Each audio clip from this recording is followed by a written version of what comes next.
Hello and welcome back to Wisdom Talks. Today's podcast is all about unlocking the power of mindfulness. I'm joined by Steven Mallows, who's going to talk about all the techniques to share that we share with our clients on the power of mindfulness and chaos, stress, and using mindfulness. But first of all, I think I'll let Steven tell you a little bit about himself and how did you get into this industry?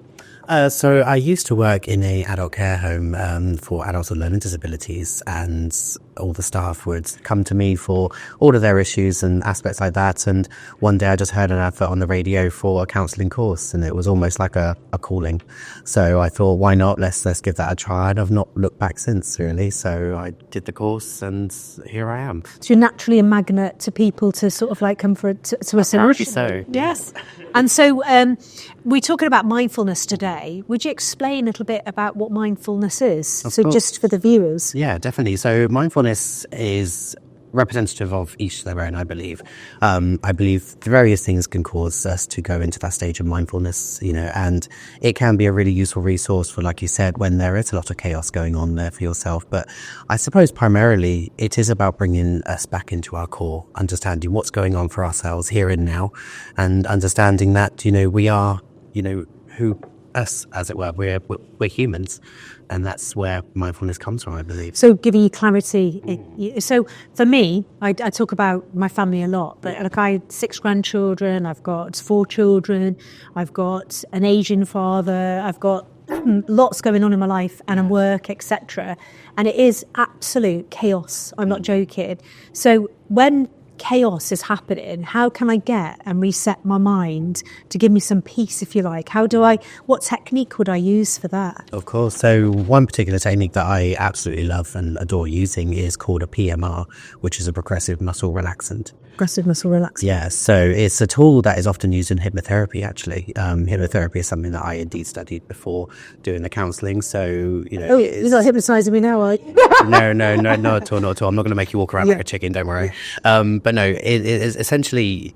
PMR is the tool used to get you into a stage of hypnosis. So it's that relaxation technique that hypnotherapists would use. So it's not the hypnotherapy itself. Yeah. And that's what I remind everyone that I say this sort of technique to, and aspects like that. But PMR, so it's essentially a tool that we use. Some people would refer to it as being just like a body scan, as it were, in other phrases, but it goes a little bit more in depth. So it's more so a case of just acknowledging every single muscle in your body from head to toe, and picturing all of those muscles just relaxing. So it's beneficial to be obviously comfortable. We don't necessarily want to be standing up, as it were. So if you're sat down comfortably, have that sense that you're going to imagine a really warm light traveling from your head down to your toes. And as that light passes that muscle, just be aware of it, aware what is that muscle telling you, and then relax it, as it were. Feel all those muscles drop, feel the eyelids drop, feel the shoulders drop, so on and so forth, until we get to our toes there. And then if we are wanting to go in a little bit further into that mindfulness, to imagine ourselves maybe stepping down some stairs. With every sort of exhale or breath that we take, we step down that step even further, more and more into that relaxation state. And then just be aware of where we are now. What is currently going on for you? What's your body telling you? And what's currently going on. So like round you, and also health-wise as well to some people, isn't it? Definitely. So it's the PMR, you said, didn't you? PMR technique. Yes. And then almost like a water bottle and just relaxing. And then that would probably help people to sleep as well, wouldn't it? To relax if you've got a lot going on, it's chaos, and you can't get to sleep at night. That's a technique you could use, is it? So we're training your body and breaking it down in your mind, your face, because you do tense up, don't you? Do you realise you're tense? And then going down the stairs, that's the technique that you would use. Of course. I mean, you can change it to whatever is to your liking, really. Yeah. It could be about stepping into water, for example. It just depends on the individual themselves. And then you can reflect on what's going on around you. Okay. And then when you realise like there's loads going on around you, do you break that down, do you? Or do you? Yes, so if there's plenty going on, like for yourself, all of those stresses you've got going on at the moment, to address, okay, what can I do now for myself in this moment? Because ultimately we can't help other people unless we help ourselves. And that's essentially what we're doing there. We're allowing ourselves time to indeed address what it is that we need in this moment. And that's where the power of mindfulness, I believe, comes from there. Okay. So a question for you, because obviously you take a lot of phone calls and you see a lot of people. Have you got an example really where you've used that technique when somebody's phoned in, and what situation, I know we're not going to say names, but what situation they were in, what state they were in, and how you brought them to that level of mindfulness, if you like? Of course. So on the helpline, obviously, they are calling up, and some people are indeed in distress. And it's, it is about maintaining and acknowledging that stress and distress there for themselves. If they are indeed experiencing a panic attack, which has happened before, it is about practicing something like mindfulness. And indeed the PMR technique came in really handy there, to allow them just to stop, to reflect, okay, what's going on, and relax all of those muscles, as it were.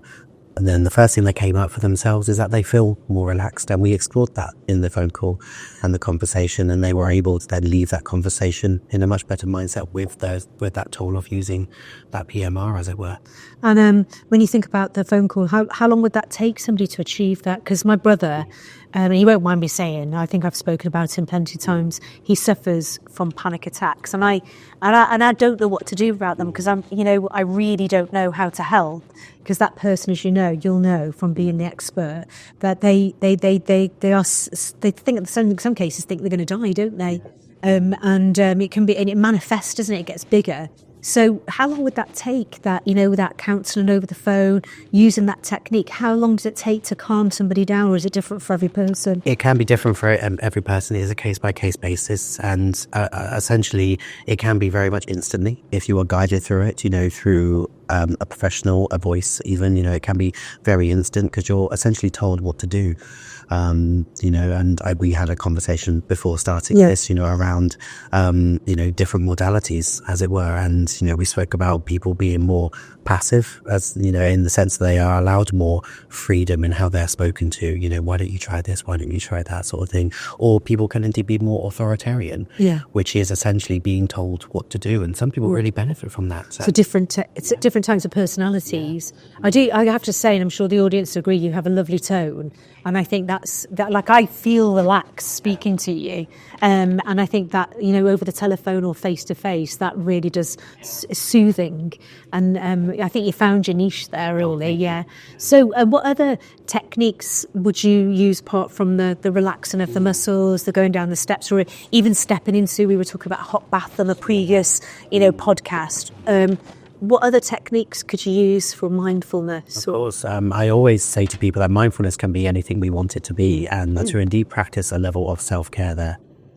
So self-care can be anything we want it to be. And I know that it comes under an umbrella sometimes of being about exercise, eating well, taking that time to relax even. There's sort of expectations, or going to the spa, for example, is seen as self-care. But if doing an activity that we thoroughly enjoy, for instance, driving, for example, or immersing ourselves in a book, that could be mindfulness. That's essentially taking yourself away, from the situation, enabling yourself to relax. You're looking after yourself as well, which is what mindfulness is there to do. It's looking after you and making sure that you're in the right place when you are experiencing that sort of chaos or that stress, as it were. Do you know what I think? Something you mentioned there, you said about reading a book, doing something you enjoy. I think what we do is we have hobbies when we're children, and we have those hobbies and we really enjoy them. And it gives us respite, doesn't it, from learning, growing, taking on the big world. We have a let out for everything. We have like sports, or you have a hobby. And I think that as we get into adults and we emerge into adults, we concentrate on caring for people, growing again. And we lose those hobbies. A lot of people do. And I find that as you get older, you go back to the things you liked. And maybe that's part of that mindfulness you're talking about, which is, I love reading. I still read. And you can escape into another world, can't you? And it gives you that sort of imagination or whatever. And then you've got the exercise, because if you are getting angry or something's upsetting you, you can go and play, football, squash, or whatever you do.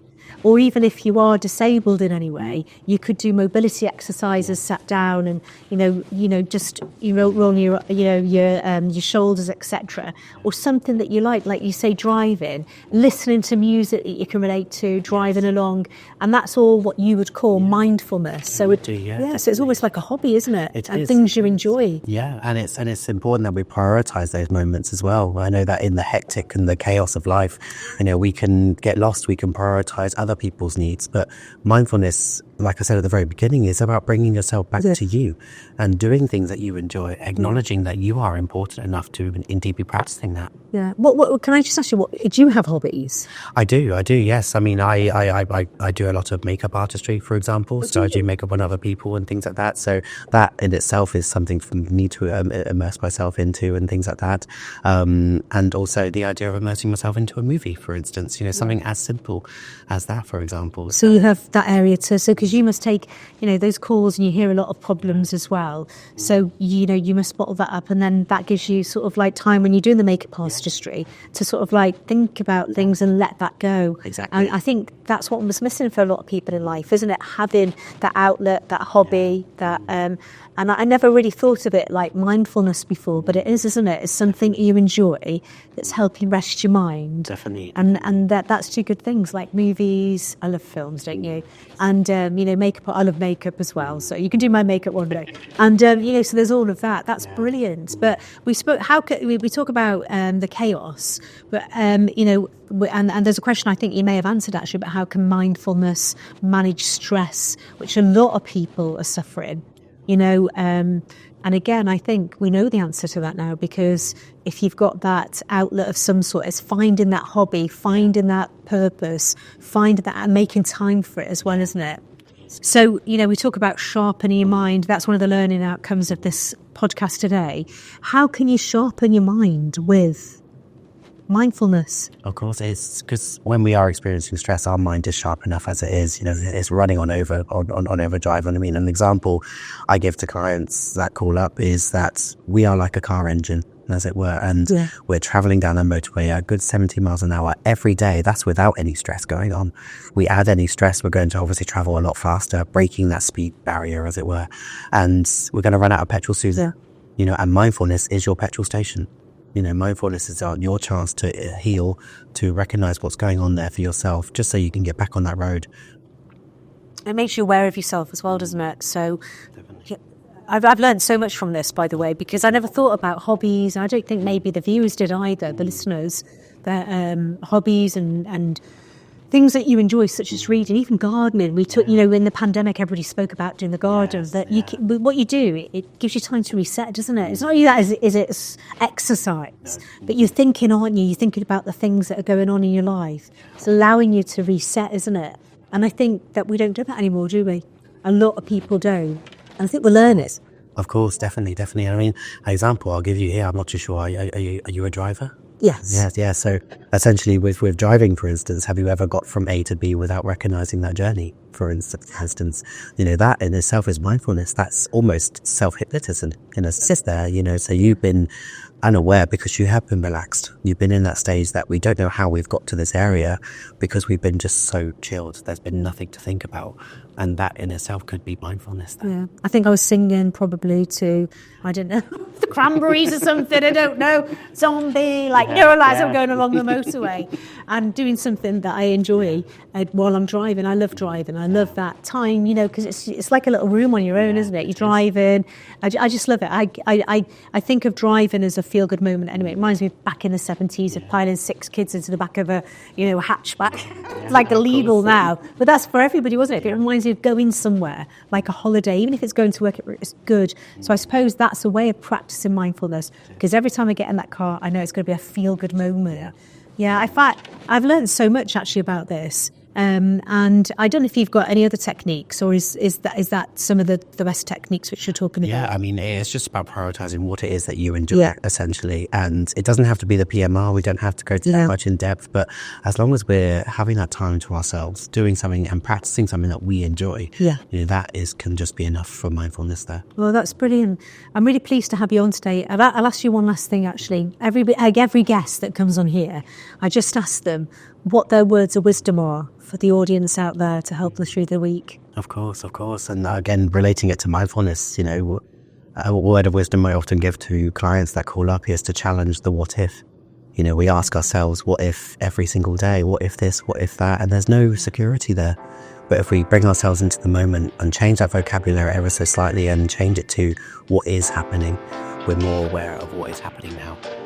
What is, everybody, not what if. Yeah. Oh, thank you so much. That's all right. Thank you for coming and joining us today and helping our viewers. Thank you very much indeed. That's okay.